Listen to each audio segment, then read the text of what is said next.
ছিল ছোট্ট একটি গ্রাম। সেই গ্রামে থাকত রাহিম নামে এক গরিব ছেলে। রাহিম খুবই সৎ এক পরিশ্রমী ছিল, কিন্তু তার ঘরে ছিল না ভালো খাবার, না ছিল ভালো কাপড়।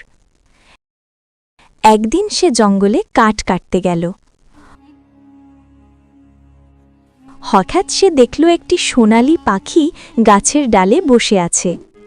পাখিটি মিষ্টি কণ্ঠে বলল, রাহিম, তুমি যদি আমাকে মুক্ত করো, আমি তোমার একটি ইচ্ছা পূরণ করব। রাহিম একটু ভেবে বলল, আমি শুধু চাই আমার মা যেন আর কষ্ট না পায়। পাখিটি খুশি হয়ে বলল, তোমার মন খুব ভালো। আজ থেকে তোমাদের ঘরে কখনো খাবারের অভাব হবে না। এরপর থেকে রাহিম আর তার মা সুখে শান্তিতে থাকতে লাগল।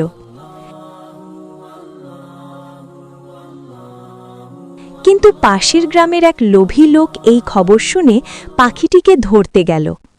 সে বলল, আমাকে অনেক সোনা দাও। পাখিটি রেগে গিয়ে বলল, লোভ মানুষের সর্বনাশ ডেকে আনে। সাথে সাথে লোকটি সব কিছু হারিয়ে গেল। সে একেবারে গরিব হয়ে গেল। এই গল্প থেকে আমরা শিখি, লোভ করলে ক্ষতি হয়, আর ভালো মন থাকলে সুখ আসে।